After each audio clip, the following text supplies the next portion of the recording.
Petrol ਤੇ diesel ਦੀਆਂ ਕੀਮਤਾਂ ਵਿੱਚ ਇੱਕ ਵਾਰ ਫਿਰ ਵਾਧਾ ਹੋਇਆ ਹੈ। ਦਿੱਲੀ ਵਿੱਚ ਪੈਟਰੋਲ ਤੇ ਡੀਜ਼ਲ ਦੀਆਂ ਕੀਮਤਾਂ ਵਿੱਚ 80 ਪੈਸੇ ਪ੍ਰਤੀ ਲੀਟਰ ਦਾ ਵਾਧਾ ਦਰਜ ਕੀਤਾ ਗਿਆ ਹੈ।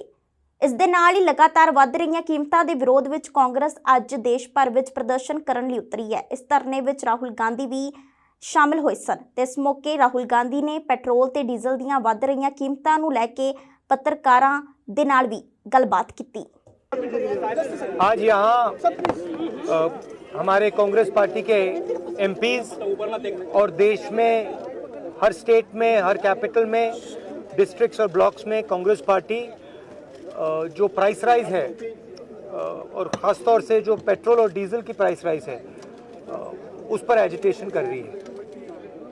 पिछले 10 दिन में 9 बार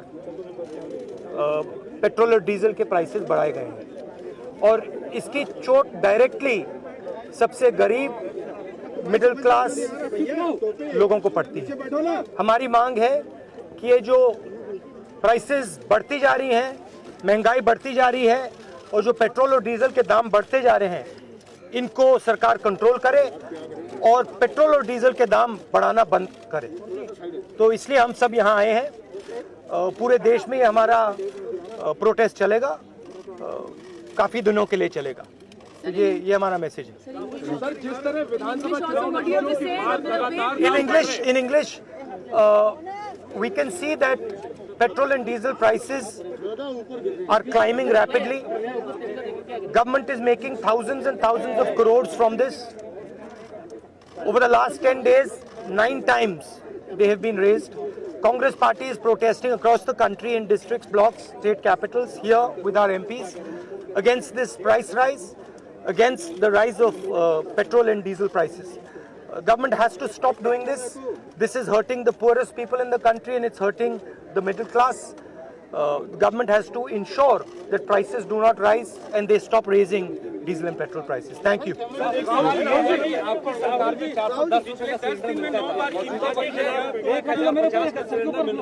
मोदी सरकार ने चुनाव के वक्त नहीं बढ़ाया, किस तरीके से लोगों की मंशा है? नहीं, देखिए वो तो सब लोग जानते हैं, गैस सिलेंडर की प्राइस डबल हो गई है। 102 रुपये है पेट्रोल का दाम आज दिल्ली में। ये तो हिस्ट्री में कभी नहीं हुआ है इस लेवल की प्राइसेस। और सरकार का बड़ी सिंपल सोच है कि जितना भी पैसा गरीबों से निकाला जा सकता है उसको निकालो और 2, 3, 4 बड़े उद्योगपतियों के हाथ कर दो। तो यही बेसिकली प्रोसेस यही चल रहा है। फायदा किसको हो रहा है? फायदा जो सबसे बड़े अरबपति हैं 2-3 उनको हो रहा है और नुकसान किसका है? नुकसान गरीबों का है, मिडिल क्लास का है और जो आम जनता है उनका है। ऑब्वियसली चुनाव से पहले ये नहीं कर सकते। मैंने उस टाइम भी कहा था कि चुनाव के समय मैंने कहा था, देश की जनता से कहा था, पेट्रोल डीजल भर लो, अभी भर लो क्योंकि बाद में मुसीबत आएगी। ਤੇ ਉਧਰ ਲਗਾਤਾਰ ਵਧਦੀ ਜਾ ਰਹੀ ਮਹਿੰਗਾਈ ਦੇ ਖਿਲਾਫ ਕਾਂਗਰਸੀ ਆਗੂ ਨਵਜੋਤ ਸਿੰਘ ਸਿੱਧੂ ਦੀ ਅਗਵਾਈ ਵਿੱਚ ਅੱਜ ਅੰਮ੍ਰਿਤਸਰ ਵਿੱਚ ਵੀ ਪ੍ਰਦਰਸ਼ਨ ਕੀਤਾ ਗਿਆ। ਕਾਂਗਰਸ ਵੱਲੋਂ ਚਲਾਏ ਗਏ ਮਹਿੰਗਾਈ ਮੁਕਤ ਅਭਿਆਨ ਦੇ ਤਹਿਤ ਨਵਜੋਤ ਸਿੰਘ ਸਿੱਧੂ ਨੇ ਕਿਹਾ ਕਿ ਅਸੀਂ ਹਾਰੇ ਹਾਂ, ਮਰੇ ਨਹੀਂ, ਇਸ ਲਈ ਅਸੀਂ ਪੰਜਾਬ ਲਈ ਲੜਾਈ ਲੜਦੇ ਰਹਾਂਗੇ। ਇਸ ਦੇ ਨਾਲ ਹੀ ਉਹਨਾਂ ਨੇ ਹੋਰ ਕੀ ਕੁਝ ਕਿਹਾ, ਆਓ ਸੁਣਦੇ ਹਾਂ। ਉਸੇ ਤਰ੍ਹਾਂ ਮਹਿੰਗਾਈ ਦੀ ਟੀਸ 90% ਹਿੰਦੁਸਤਾਨੀ 120 ਕਰੋੜ ਬੰਦੇ 1 ਬਿਲੀਅਨ ਐਂਡ 20,000 ਕਰੋੜ ਉਹਨਾਂ ਨੂੰ ਹਰ ਰੋਜ਼ ਮਰਾਂ ਦੀ ਜ਼ਿੰਦਗੀ ਦੇ ਵਿੱਚ ਇਹ ਦੁੱਖ ਹੰਡਾਉਣਾ ਪੈ ਰਿਹਾ। ਵੋਟਾਂ ਆਸ ਨਾਲ ਪਾਈਆਂ ਸੀ, ਵਿਸ਼ਵਾਸ ਨਾਲ ਪਾਈਆਂ ਸੀ, ਮਿੱਟੀ ਦੇ ਭਾਂਡੇ ਵਾਂਗੂ ਸਾਰਾ ਵਿਸ਼ਵਾਸ ਟੁੱਟਿਆ ਪਿਆ। ਲੋਕਾਂ ਦੇ ਚੂल्हे ਬਲਣੋਂ ਹਟ ਗਏ ਆ। ਵੇਖੋ MSP 35% ਵਧੀ ਹੈ ਪਿਛਲੇ 7-8 ਸਾਲਾਂ 'ਚ ਤੇ ਪੈਟਰੋਲ ਡੀਜ਼ਲ 110% ਵੱਧ ਗਿਆ।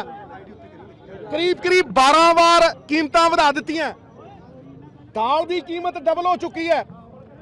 ਐਡੀਬਲ ਆਇਲ, ਲੋਕ ਕਹਿੰਦੇ ਆ, ਗਰੀਬ ਕਹਿੰਦਾ ਦਾਲ ਰੋਟੀ ਖਾਓ, ਪ੍ਰਭੂ ਦੇ ਗੁਣ ਗਾਓ, ਤੇ ਜਿਹੜੇ ਤੇਲ ਦੇ ਵਿੱਚ ਰੋਟੀ ਖਾਣੀ ਆ ਉਹ 100% ਵੱਧ ਚੁੱਕਿਆ। ਗੈਸ ਦਾ ਸਿਲੰਡਰ ਡਬਲ ਹੋ ਚੁੱਕਿਆ। ਜੇ ਇਹ ਸਾਰੇ ਡਬਲ ਹੋ ਚੁੱਕੇ ਨੇ ਤੇ ਮੈਨੂੰ ਦੱਸੋ, ਗਰੀਬ ਦੀ ਦਿਹਾੜੀ, ਪੱਲੇਦਾਰ ਦੀ ਦਿਹਾੜੀ 250 ਤੋਂ 500 ਹੋਈ ਹੈ। ਉਹਦੀ ਦਿਹਾੜੀ ਦਾ ਜਿਹੜਾ ਮੁੱਲ ਹੈ 250 ਰੁਪਏ 'ਚ ਜੋ ਖਰੀਦਾ ਸੀ, ਹੁਣ ਉਹ 700 'ਚ ਨਹੀਂ ਆਉਂਦਾ।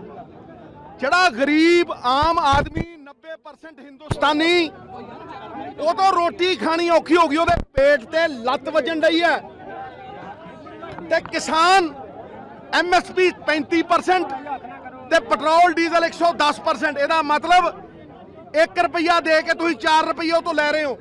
ਪੈਸਟੀਸਾਈਡ ਦੀ ਕੀਮਤ, ਹੋਰ ਕੀਮਤਾਂ, ਇਹ एक साफ साफ गल है कि अमीर का चिराग जलने दो और गरीब की झोंपड़ी जलने दो। अमीरां दे चिराग जल रहे हैं, 5% हिंदुस्तानियां नू बैंकां दे मुनाफे, हर तरह दे मुनाफे, तेल कंपनियां नू मुनाफे। सरदार मनमोहन सिंह वो बंदा सी ਜਦੋਂ तेल थले गया सी, ਉਹ फायदा आम आदमी नू और गरीब आदमी नू गया सी। ਤੇ ਅੱਜ हर रोज तेल ਦੀਆਂ ਕੀਮਤਾਂ ਵਧ ਰਹੀਆਂ, ਔਰ तेल ਦੀਆਂ ਕੀਮਤਾਂ ਦੇ ਨਾਲ ਹੀ ਸਾਰੀਆਂ ਪ੍ਰਾਈਸਸ ਵਧ ਰਹੀਆਂ ਨੇ।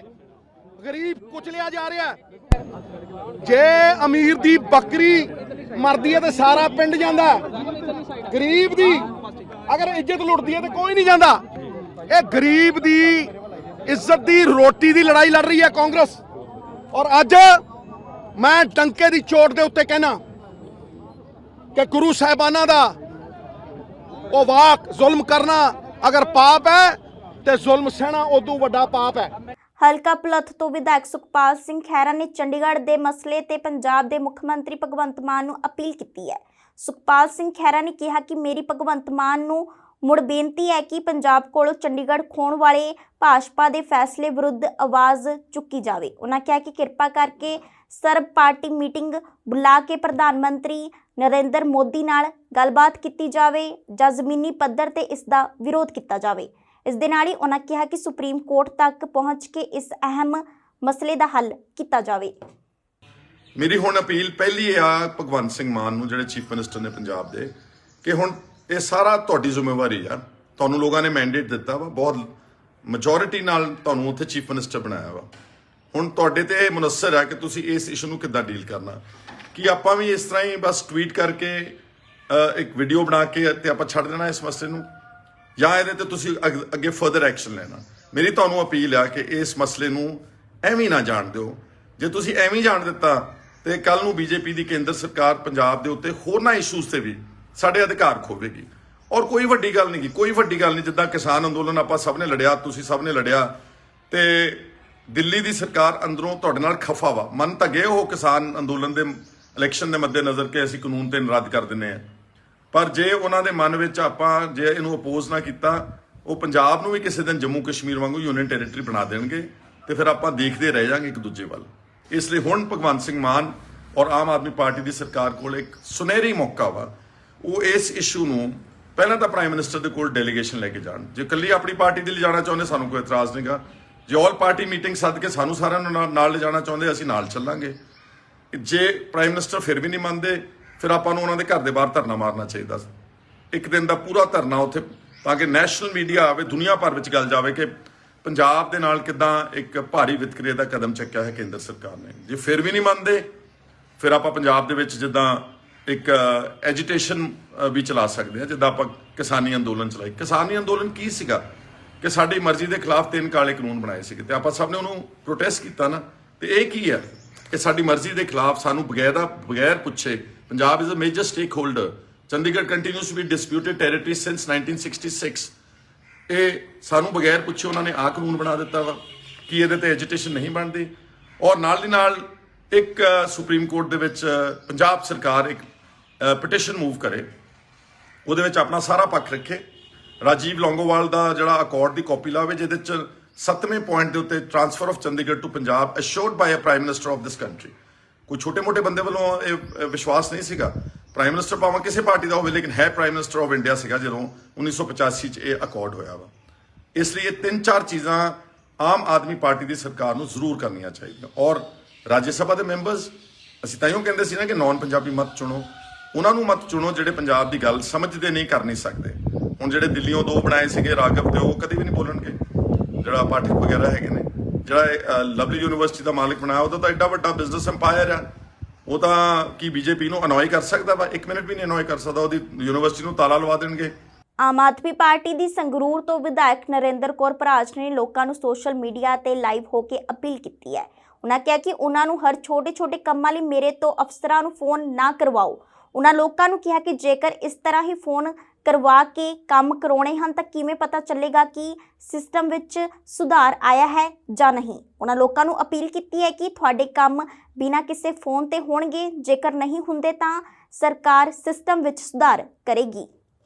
ਅਸੀਂ ਪਿਛਲੇ 70 ਸਾਲਾਂ ਤੋਂ ਜਿਹੜੇ ਦੌਰ ਦੇ ਵਿੱਚੋਂ, ਜਿਸ ਕਲਚਰ ਦੇ ਵਿੱਚੋਂ ਅਸੀਂ ਨਿਕਲ ਕੇ ਆ ਰਹੇ ਹਾਂ, ਸਾਨੂੰ ਇੱਕ ਯਕੀਨ ਨਹੀਂ ਹੋ ਪਾ ਰਿਹਾ ਕਿ ਅਸੀਂ ਕਿਤੇ ਜਾਵਾਂਗੇ ਤਾਂ ਸਾਡਾ ਕੋਈ ਕੰਮ ਹੋਊਗਾ, ਜਾਂ ਇੱਕ ਲੀਡਰਾਂ ਨੇ ਬਣਾਇਆ ਹੋਇਆ ਕਲਚਰ ਸੀ। ਇਹ ਮੈਂ ਦੇਖਿਆ ਔਰ ਇਹਦੀ ਐਗਜ਼ਾਮਪਲ ਵੀ ਹੈ ਕਿ ਕੋਈ ਬੰਦਾ ਡਾਇਰੈਕਟ ਕਿਸੇ ਆਫਿਸਰ ਕੋਲ ਕੰਮ ਨੂੰ ਚੱਲ ਗਿਆ ਤਾਂ ਉਸ ਅਫਸਰ ਕੋਲ ਲੀਡਰ ਦਾ ਫੋਨ ਜਾਂਦਾ ਸੀ ਕਿ ਤੁਸੀਂ ਡਾਇਰੈਕਟ ਕਿਵੇਂ ਕੰਮ ਕਰਤਾ ਜੀ, ਜੇ ਤੁਸੀਂ ਐ ਡਾਇਰੈਕਟ ਕੰਮ ਕਰਨ ਲੱਗ ਗਏ ਤਾਂ ਲੋਕ ਸਾਡੇ ਕੋਲ ਆਉਣੋਂ ਹਟ ਜਾਣਗੇ। ਉਹ ਜਿਹੜਾ ਇੱਕ ਕਲਚਰ ਜਿਹੜਾ ਬਣਾਇਆ ਗਿਆ ਸੀਗਾ, ਉਸ ਸਿਸਟਮ ਨੂੰ, ਉਸ ਕਲਚਰ ਨੂੰ ਬਦਲਣ ਦੇ ਲਈ ਤੁਸੀਂ ਨੇ ਆਪਣੀ ਸਰਕਾਰ ਚੁਣੀ ਹੈ ਔਰ ਇਹਦੇ ਲਈ ਸਾਨੂੰ ਪਹਿਲ ਕਰਨੀ ਪੈਣੀ ਹੈ। ਮੈਂ ਫਿਰ ਕਹਿ ਰਹੀ ਹਾਂ ਕਿ ਅਸੀਂ ਹਰ ਪੱਖੋਂ ਤੁਹਾਡੇ ਨਾਲ ਖੜੇ ਹਾਂ, ਪਰ ਇਹ ਆਪਾਂ ਨੇ ਰਲ ਮਿਲ ਕੇ ਕਰਨਾ। ਉੱਥੇ ਤੁਹਾਡੀ ਵੀ ਜਿਹੜੀ ਜ਼ਿੰਮੇਵਾਰੀ ਉਹ ਵੱਡੀ ਹੈ। ਪ੍ਰਸ਼ਾਸਨ ਹਰ ਤਰ੍ਹਾਂ ਦਾ ਸਹਿਯੋਗ ਕਰੂਗਾ ਔਰ ਮੈਂ ਤੁਹਾਨੂੰ ਇਹੀ ਬੇਨਤੀ ਕਰਨਾ ਚਾਹੁੰਦੀ ਹਾਂ ਕਿ ਪਿਛਲੇ ਦਿਨਾਂ ਦੇ ਵਿੱਚ ਜਿਸ ਤਰੀਕੇ ਨਾਲ ਮੇਰੇ ਕੋਲ ਫੋਨ ਆ ਰਹੇ ਨੇ, ਮੇਰੇ ਤੋਂ ਸਾਰੇ ਫੋਨ ਦਿਨ ਦੇ ਵਿੱਚ ਨਹੀਂ ਚੱਕੇ ਜਾਂਦੇ, ਜਿੰਨੇ ਚੱਕੇ ਜਾਂਦੇ ਨੇ ਚੁੱਕਦੀਆਂ ਜਾਂ ਮੇਰੇ ਨਾਲ ਜਿਹੜੀ ਮੇਰੀ ਟੀਮ ਆ ਉਸ ਚੀਜ਼ ਨੂੰ ਜਿਹੜਾ ਹੈਂਡਲ ਕਰ ਰਹੀ ਆ। ਪਰ ਉਹਨਾਂ ਦੇ ਵਿੱਚੋਂ ਜ਼ਿਆਦਾਤਰ ਕੰਮ ਇਦਾਂ ਦੇ ਹੁੰਦੇ ਨੇ ਕਿ ਮੈਨੂੰ ਲੱਗਦਾ ਕਿ ਤੁਸੀਂ ਖੁਦ ਵੀ ਕਰਾ ਸਕਦੇ ਹੋ। ਜੇ ਤੁਹਾਡੇ ਤੋਂ ਖੁਦ ਨਹੀਂ ਤੁਸੀਂ ਕਰਾ ਸਕਦੇ ਤਾਂ ਤੁਹਾਡੇ ਪਿੰਡ ਦੇ ਵਿੱਚ ਕੋਈ ਤੁਹਾਡਾ ਚੁਣਿਆ ਹੋਇਆ ਨੁਮਾਇੰਦਾ, ਕੋਈ ਪੰਚਾਇਤ ਮੈਂਬਰ ਹੈ, ਕੋਈ ਸਰਪੰਚ ਹੈ, ਨਹੀਂ ਉਹਨਾਂ ਤੋਂ ਹੋ ਸਕਦਾ ਤਾਂ ਆਮ ਆਦਮੀ ਪਾਰਟੀ ਦਾ ਸੰਗਠਨ ਬਣਿਆ ਹੋਇਆ, ਸਰਕਲ ਪ੍ਰਧਾਨ ਨੇ, ਪਿੰਡ ਪ੍ਰਧਾਨ ਨੇ, ਪਿੰਡ ਕਮੇਟੀਆਂ ਨੇ, ਬਲਾਕ ਪ੍ਰਧਾਨ ਨੇ, ਉਹਨਾਂ ਦੇ ਨਾਲ ਵੀ ਆਪਾਂ ਸੰਪਰਕ ਕਰ ਸਕਦੇ ਹਾਂ। ਮਤਲਬ ਛੋਟੇ-ਛੋਟੇ ਕੰਮ ਨੇ ਜਿਹੜੇ ਕਿ ਇੱਕ ਖੁਦ ਬੰਦਾ ਜਿਹੜਾ ਜਾ ਕੇ, ਇੱਕ ਮੈਨੂੰ ਲੱਗਦਾ ਕਿ ਬੱਚਾ ਵੀ ਜਿਹੜਾ ਜਾ ਕੇ ਜੇ ਕਿਸੇ ਨੂੰ ਕਹੇ ਕਿ ਸਾਡਾ ਕੰਮ ਹੋ ਸਕਦਾ, ਉਹਨਾਂ ਕੰਮਾਂ ਦੇ ਲਈ ਵੀ ਸਾਡੇ ਅੰਦਰ ਇੱਕ ਕੌਨਫੀਡੈਂਸ ਨਹੀਂ ਰਿਹਾ।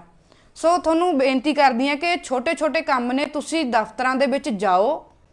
ਕਿਸੇ ਨੂੰ ਜੇ ਕੋਈ ਨਹੀਂ, ਕਿਸੇ ਨੂੰ ਗੱਲਬਾਤ ਕਰਨ ਦੇ ਵਿੱਚ ਕੋਈ ਝਿਜਕ ਹੈ ਜਾਂ ਨਹੀਂ ਸਮਝ ਹੈਗੀ ਉਸ ਦੇ ਨਾਲ ਸੰਬੰਧਿਤ, ਤਾਂ ਕਿਸੇ ਪੜ੍ਹੇ ਲਿਖੇ ਨੌਜਵਾਨ ਮੁੰਡੇ ਨੂੰ, ਕਿਸੇ ਕੁੜੀ ਨੂੰ ਜਿਹੜਾ ਕੋਈ ਪੜ੍ਹਿਆ ਲਿਖਿਆ, ਉਹਨਾਂ ਨੂੰ ਨਾਲ ਲੈ ਜਾਓ, ਉੱਥੇ ਗੱਲਬਾਤ ਕਰੋ, ਤੁਹਾਡੇ ਕੰਮ ਹੋਣਗੇ।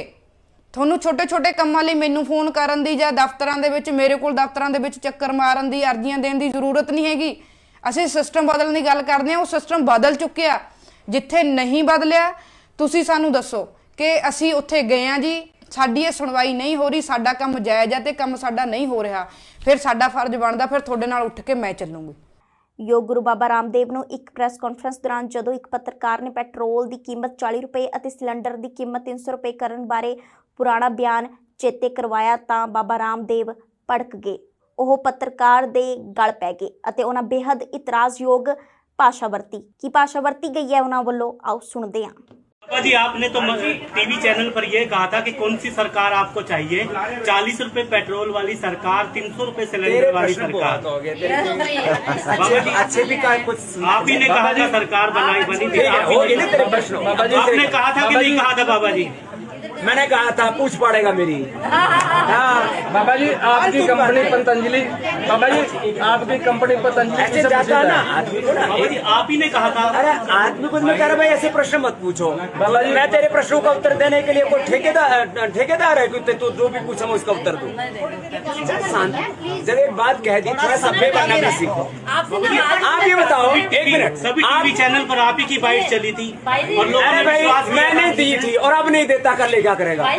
चुप हो जा, अब आगे से पूछेगा तो ठीक नहीं। स्वामी जी, बाबा जी बोल दिया ना। स्वामी जी, बाबा जी आपकी कश्मीर फाइल। ਅੱਜ ਸੰਸਦ ਵਿੱਚ ਹਰਸਿਮਰਤ ਕੌਰ ਬਾਦਲ ਨੇ ਬਠਿੰਡਾ ਹਵਾਈ ਅੱਡੇ ਦਾ ਮੁੱਦਾ ਉਠਾਉਂਦਿਆਂ ਕਿਹਾ ਕਿ ਇੱਥੇ ਮੁੜ ਨਿਯਮਿਤ ਹਵਾਈ ਉਡਾਣਾਂ ਚਾਲੂ ਕੀਤੀਆਂ ਜਾਣ। ਉਹਨਾਂ ਕਿਹਾ ਕਿ 2012-13 ਵਿੱਚ ਬੜੀ ਮੁਸ਼ਕਿਲ ਨਾਲ ਬਠਿੰਡਾ ਵਿੱਚ 에ਅਰਪੋਰਟ ਖੋਲ੍ਹਿਆ ਸੀ ਅਤੇ ਪਿਛਲੀ ਸਰਕਾਰ ਦੇ ਵਿੱਤ ਮੰਤਰੀ ਤੇ ਟਰਾਂਸਪੋਰਟ ਮੰਤਰੀ ਨੇ ਵੀ ਟਰਾਂਸਪੋਰਟ ਬੰਦ ਕਰਨ ਵਿੱਚ ਕੋਈ ਕਸਰ ਨਹੀਂ ਛੱਡੀ। ਉਹਨਾਂ ਕਿਹਾ ਕਿ ਮੈਂ ਪੁੱਛਣਾ ਚਾਹੁੰਦੀ ਹਾਂ ਕਿ ਉਹਨਾਂ ਲੋਕਾਂ ਲਈ ਟਰਾਂਸਪੋਰਟ ਚਾਲੂ ਕਰਨ ਲਈ ਕੋਈ ਪ੍ਰਸਤਾਵ ਭੇਜਿਆ ਏ? ਜੇ ਨਹੀਂ ਭੇਜਿਆ ਤਾਂ ਕੀ ਸਰਕਾਰ ਬਠਿੰਡਾ ਹਵਾਈ ਅੱਡੇ ਤੇ ਫਿਰ ਫਲਾਈਟਾਂ ਚਾਲੂ ਕਰਨ ਦਾ ਕੰਮ ਸ਼ੁਰੂ ਕਰੇਗੀ ਜਾਂ ਨਹੀਂ, ਅਤੇ ਜੇ ਕਰੇਗੀ ਤਾਂ ਕਿੰਨੇ ਸਮੇਂ ਵਿੱਚ ਕਰੇਗੀ? ਕੌਰ ਬਾਦਲ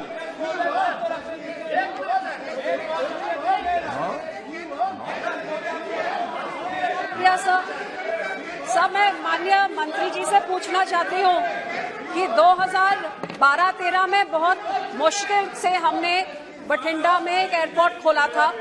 तकरीबन 200 किलोमीटर के रेडियस से आधा हरियाणा, जयपुर से लेके इधर तक पूरा फिरोजपुर, संगरूर, बठिंडा, ये सारे एरिया 200 किलोमीटर को कवर करने के लिए इकलौता ये बठिंडा एयरपोर्ट था। बठिंडा में हमारे देश का सबसे लार्जेस्ट आर्मी कंटोनमेंट है, एयरफोर्स स्टेशन है, एम्स का अस्पताल है, सेंट्रल यूनिवर्सिटी है, ऑयल रिफाइनरी है, 3 थर्मल प्लांट्स है सर। ये 2013 से एयरपोर्ट बन गया और 2016 में जाके वहाँ पे फ्लाइटें शुरू हुई दिल्ली से बठिंडा और दिल्ली से जम्मू तक। सर ये 3 बारी हफ्ते में शुरू हुई और 5 बारी तक चली गई क्योंकि इसका पैसेंजर फुटफॉल इतना ज्यादा था कि 80% फ्लाइट पूर्ण जाती थी। लेकिन एकदम से नवंबर 2020 में सारी फ्लाइटें बंद कर दी गई, जिससे उधर के लोगों को बिजनेस का भी नुकसान हुआ है और जो बेचारा वहाँ मुलाजिम 4 दिन की छुट्टी जाता है, 1 दिन उसका निकल जाता है दिल्ली तक बाय रोड जाने के लिए। मैं माननीय मंत्री जी से पूछना चाहती हूँ, क्या पिछली सरकार जिसका वित्त मंत्री भी इधर से थे, जहाँ के ट्रांसपोर्ट मंत्री भी इधर से थे, ट्रांसपोर्ट बंद करने में तो उन्होंने कोई कसर नहीं छोड़ी, लेकिन लोगों के लिए ये एयर ट्रांसपोर्ट शुरू करने के लिए क्या उन्होंने कोई प्रस्ताव भेजा? और जो नहीं भेजा तो क्या ये सरकार बठिंडा एयरपोर्ट में एक बार फिर फ्लाइट शुरू करने का काम करेंगी कि नहीं करेंगी और कितनी जल्दी करेंगी? शुक्रिया सर। अध्यक्ष जी, ये मूल जो प्रश्न था उससे ताल्लुक नहीं रखता, लेकिन फिर भी मैं इसका उत्तर देना चाहूंगा। एयरलाइन सेक्टर डीरेगुलेटेड सेक्टर बन गया है काफी सालों से, और हर एयरलाइन उस सेक्टर के अंदर उन जगहों को चुनाव करती है जहां पर वो पैसा बना सके या अपना सही फ्लाइट के अंदर उनका दाम निकल सके। बठिंडा के अंदर तकरीबन 1 साल तक फ्लाइटें चली, लेकिन एयरलाइंस ने उसके बाद उसको आगे चलाना उचित नहीं समझा, क्योंकि उतनी जितनी डिमांड थी उनकी, उसके हिसाब से यात्रीगण उस पर नहीं जा रहे थे और इसलिए एयरलाइन वहां पे जाने को तैयार नहीं थी। ये एयरलाइन से जब पता किया गया तो उन्होंने यही चीज आपको बताई।